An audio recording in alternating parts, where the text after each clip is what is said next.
Hello friends, welcome to my channel.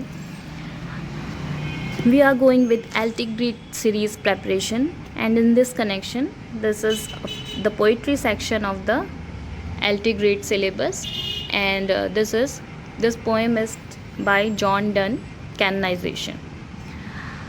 Canonization, the meaning of the word canonization is turning to sainthood, means संत बनाने की प्रक्रिया को कहते हैं कैननाइजेशन. जॉन डन की पोइट्री में हम देखेंगे कि स्पिरिचुअल और फिज़िकल पैशन को कैसे वो बैलेंस करते हैं. वो अब कहते हैं कि their physical passion is such that it is going to touch the spirits. To the short biography of the poet, थोड़ा सा पोइट के बारे में भी जान लेते हैं. John Donne was born on 22nd January 1572. He is a 16th century poet and he is known as a metaphysical poet. He died on 31st March 1631. 1631. Metaphysical poet का मतलब क्या होता है? बियॉन्ड फिज़िकल, जो फिज़िकल के ऊपर जा कर के बात करते हैं. उनका लव भी जो फिज़िक्स से शुरू होता है और जाता है साइक पर, दैट इज़ आत्मा. साइक मीन्स आत्मा, फिजिक्स मतलब ऊपर ऊपर. पहले तो फिजिकल बॉडीली लव स्टार्ट होता है, then it go to psyche. इस तरह का इनका लव और स्पिरिचुअलिटी का बैलेंस दिखता है इनकी पोइट्री में. Known for his sonnet, the poet is John Donne. Sonnet, अपनी सोनेट्स के लिए जाने जाते हैं, लव पोएम्स के लिए जाने जाते हैं, रिलीजियस पोएम्स के लिए जाने जाते हैं, एलिजीज शोक गीत जो होते हैं उनके लिए जाने जाते हैं. Songs, satires and sermon. Satires क्या होते हैं? किसी पर व्यंग बोलना, दैट इज़ सेटायर. सरमन्स क्या होते हैं? भाषण देना, पवित्र भाषण. इनके फेमस वर्क्स हैं, फेमस पोइट्री जो हैं, death be not proud, valediction, a forbidden mourning, the flea, the god, और भी बहुत सारी पोइट्री है. On to his mistress, on going to bed, और भी बहुत सारी पोइट्री से. इसमें मेन इतना सही जान लेना ज़रूरी है. Now come over to the explanation part of the poetry. Poet start with rebuking some listener. अपने सामने, पोइट के सामने कोई लिसनर है, उसको डांट रहा है, रिबक कर रहा है. फॉर गॉड शेक, क्या कहते हैं? भगवान के लिए. For God shake. Hold your tongue, अपनी ज़ुबान को लगाम दो. एंड लेट मी लव, मुझे प्रेम करने दो. मीन्स कुछ भी करो, just stop talking of me, just stop making first about our love, let us love.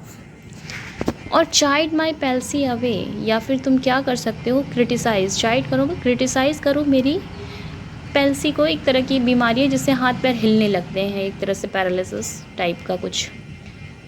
Child my palsy away, मेरी हाथ पैर जो एज की वजह से, एजिंग प्रोसेस की वजह से हिल रहे हैं, एक तरह से पैल्सी की तरह लगता है कि सर आई एम पैरालाइज्ड, उसको तुम क्रिटिसाइज़ करो. और माई गाउट, गाउट मीन्स घुटनों के दर्द को क्रिटिसाइज़ करो.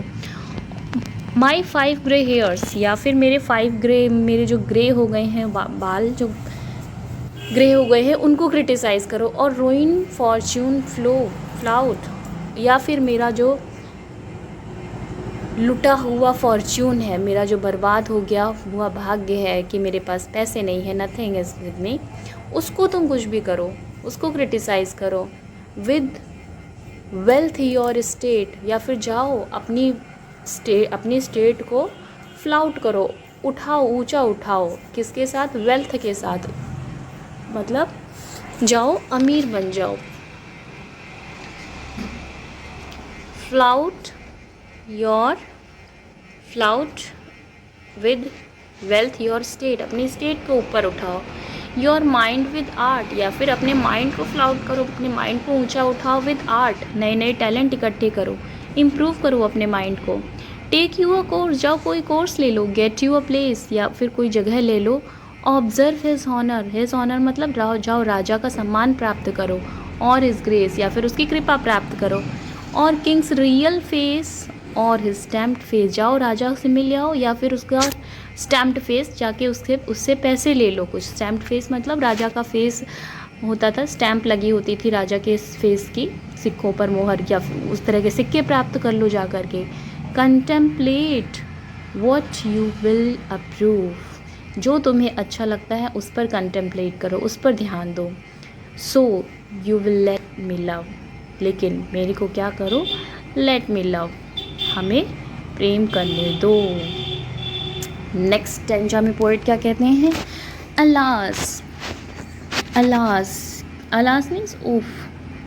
Who is injured by my love? मेरे प्रेम से कौन इंजॉर्ड हो रहा है, किसको चोट लग रही है? Who is injured by my love? What merchants ships have drowned my have my sights drowned? किस मर्चेंट, किस व्यापारी की नाव को मेरी साइट, मेरी जो प्रेम में गरम गरम आहें निकलते हैं, उसने डुबो दिया है? Who says my tears have overflowed the ground? कौन कहता है कि मेरे जो आंसू निकलने वाले हैं, प्रेम के जो आंसू हैं, उसने ग्राउंड को ओवरफ्लड कर दिया है? ऐसा कब हो गया है? When did my cold has forward spring remove? कौन कहता है कि मेरी कोल्ड, मेरी जो ठंडक है, उसने क्या कर दिया है? फॉरवर्ड स्प्रिंग रिमूव, जो आगे स्प्रिंग आ रही थी, मेरी ठंड की वजह से स्प्रिंग और आगे चली जा रही है। स्प्रिंग कब आती है? गर्मी के बाद आती है। लेकिन मेरे प्यार की ठंडक की वजह से कौन कहता है कि मेरे प्यार की ठंडक मीन्स मुझे जो तसल्ली मिली है प्रेम में, उस तरह की जो ठंडक है, उससे कौन सी स्प्रिंग आगे को बढ़ गई है? कौन सी स्प्रिंग आने से रुक गई है? स्प्रिंग तो अपने टाइम पे आ ही रही है। When did the heat which my veins fill? कब ऐसा हुआ कि उस हीट से, जिससे मेरी नसें भर जाती हैं, add one more to the plaguey bill, एक और बीमारी फैला देती हैं, जो कि गर्मी से फैलने वाली बीमारी है। add one more to the plaguey bill. Soldiers find war. Soldiers को युद्ध करने को मिल रहा है। Lawyers still find out litigious man. Litigious मतलब विवादित लोग, जिनका विवाद चल रहा हो, ऐसे लोग मिल जाते हैं। लॉयर्स को अभी भी मिल रहे हैं, मतलब लॉयर्स का भी काम धंधा चल रहा है। किसको नुकसान हुआ है मेरे प्रेम करने से? Which quarrel move do she and I? With quarrel move. Now what he is saying? Lawyers still find out litigious man with quarrels move. वो अपने लड़ाई झगड़े के साथ साथ अपना काम कर रहे हैं। Do she and I love? फिर भी मैं और ये प्रेम कर रहे हैं। So let us love. Don't disturb us. No one is harmed by our love. Now what the poet is saying in the third stanza? Here he says, call us what you will. तुम्हें जो बोलना है हमें बोलो। We are made such by love. हम इस तरह के प्रेम से ही बने हुए हैं। कॉल अस, call her one, me another fly. उसको एक और मुझे दूसरा फ्लाई मीन जस्ट लाइक अ मक्खी। उसको एक मक्खी बोलो या मुझे दूसरा मक्खी बोलो, उड़ने वाला जो कीड़ा होता है, कुछ भी बोलो। We are made such by love. हम इस तरह से प्रेम के द्वारा बने हुए हैं। We are tapers too. Taper means candle. हम कैंडल्स भी हैं। किस तरह से कैंडल्स हैं? And at our own cost die. हम इस तरह के कैंडल हैं कि हम खुद ही अपने ही कॉस्ट पर मरते हैं। जिस तरह से कैंडल खुद ही जल के ख़त्म होता है, वैसे ही हम अपने ही कॉस्ट पर मर रहे हैं। हम किसी और से कुछ नहीं ले रहे हैं, हम खुद ही अपनी एनर्जी को एक दूसरे में ट्रांसफ़र कर रहे हैं। Whatever they are doing in love, they are doing at their own cost. They are not taking anything from any other. And we in us, और क्या कहते हैं? हम अपने में ही क्या पाते हैं? Eagle and Dove. अपने में ही ईगल बाज, और डव एक कबूतर, सॉफ्ट पक्षी होता है डव, कबूतर सा। हम ईगल और डव अपने में ही पाते हैं। ईगल एक आक्रामक पक्षी होता है, dove is a symbol of love and peace. So हम अपने में ही पीस भी पाते हैं और आक्रामकता भी पाते हैं। दोनों ही गुण हमारे अंदर हैं।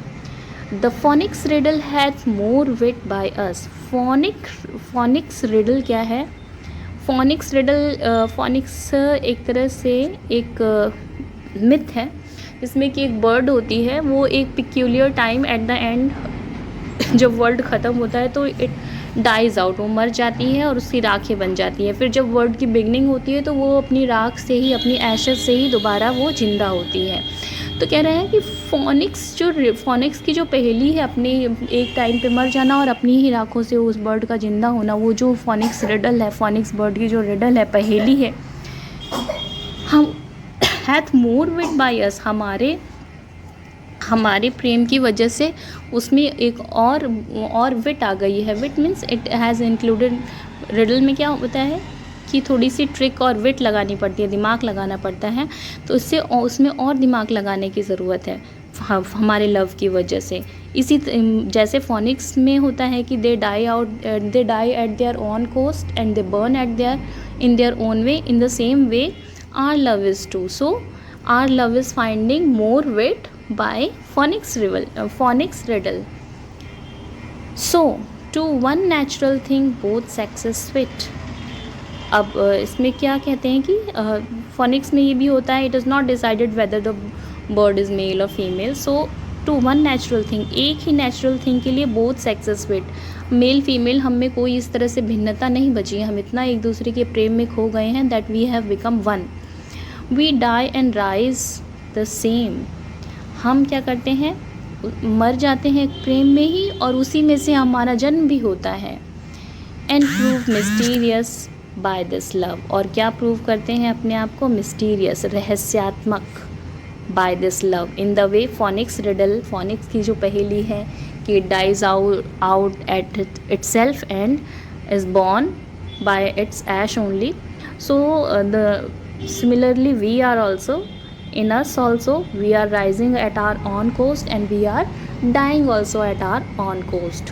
So we prove mysterious by our love, we are proving mysterious by our love.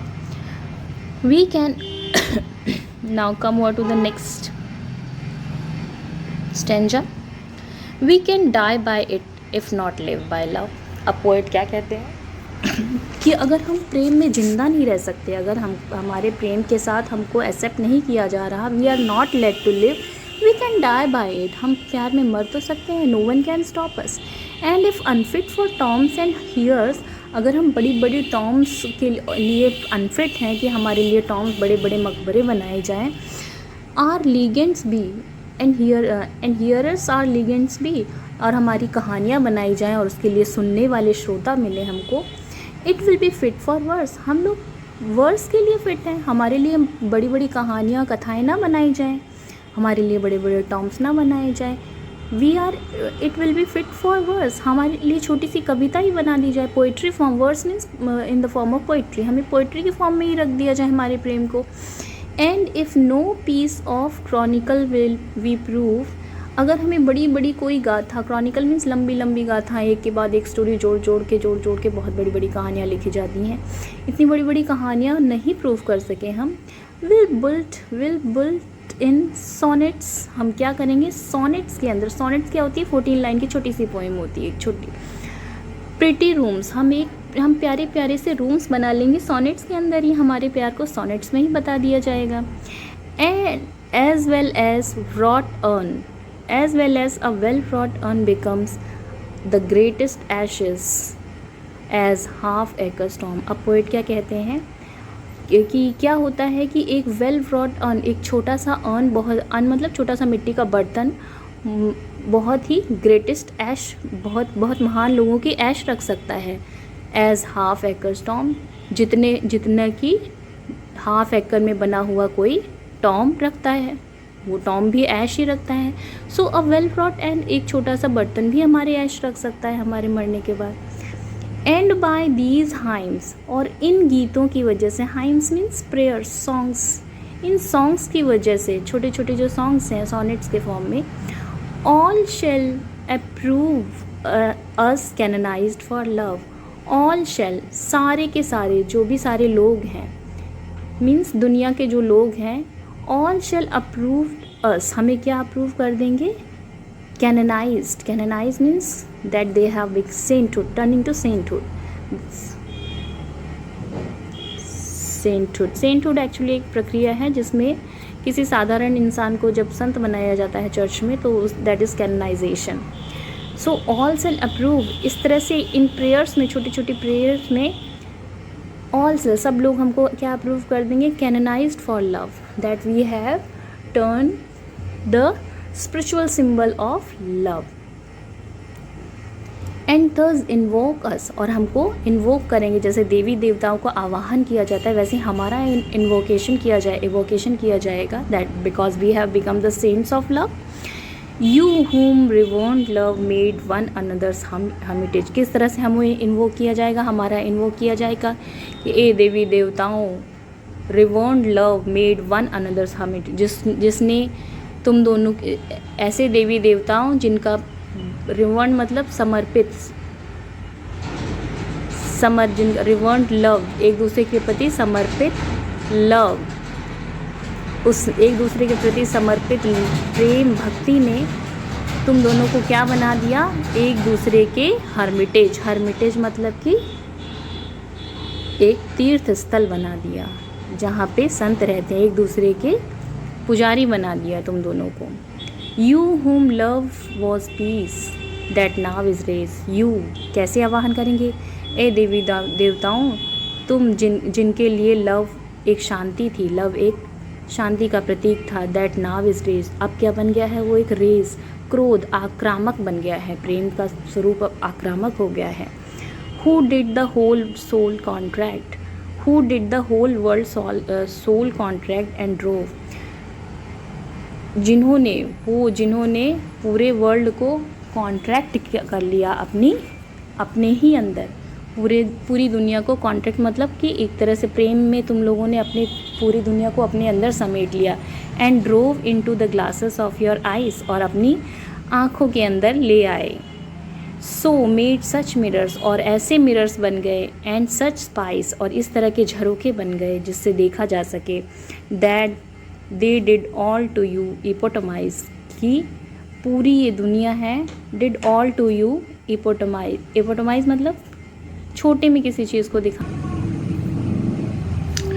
No, that they did all to you epitomise everything, their soul has contracted everything in themselves and into the glasses of their eyes, और उनकी वो आँखों में reflect हो रहा है, इस तरह से रिफ्लेक्ट हो रहा है, that the both the lovers are watching in each others eyes, so made such mirrors, इस तरह के मिरर्स बन गए हैं, एंड सच स्पाइस, स्पाइस में झरोके बन गए हैं, that they did all to you epitomise, सब कुछ वो इपोटमाइज कर ले रहे हैं, अपने में कॉन्ट्रैक्ट कर ले रहे हैं। मीन इपोटमाइज मतलब किसी बड़ी चीज़ को छोटे में दिखा करके, शॉर्ट में करके दिखाना, किसी का संक्षिप्त रूप, वो अपने में क्या क्या इपोटमाइज कर ले रहे हैं, कंट्रीज, टाउन, बड़े बड़े देश, शहर, कोर्ट्स, बेग फ्रॉम अबव, सब कुछ को छोटे में एपिटोमाइज करके दिखा रहे हैं। And every one, all the countries, town and courts, every one is what they beg, beg means चाहना, प्रार्थना करके मांग रहे हैं, फ्रॉम अबव, ऊपर से क्या मांग रहे हैं, a pattern of your love, तुमसे, तुम्हारे प्रेम से, इनके प्रेम से, जो कि ये दोनों एक दूसरे के लिए हर्मिटेज बन चुके हैं, प्रेम के देवता बन चुके हैं, कैनोनाइज्ड हो चुके हैं, इनसे सब लोग एक पैटर्न मांगेंगे, जिस तरह से प्रेम तुम्हारा था, तुम्हारा अमर हुआ है, उसी तरह से हमें भी प्रेम का पाठ सिखाओ। They are all are seeking the pattern, similar pattern of love from the poet also. So this is the spiritualization of physical love to sainthood. His love is not limited to this world only, but to spirit, psyche and everything. It has transcended above the physical world. So that's why the poet is called a metaphysical poet. Physical के beyond इनकी poetries जाती हैं, और इनकी poetry में एक बढ़िया सा बैलेंस देखने को मिलता है इस वर्ल्ड और स्पिरिचुअल वर्ल्ड दोनों के बीच में। So exactly amazing poetry bye John Donne. Thank you.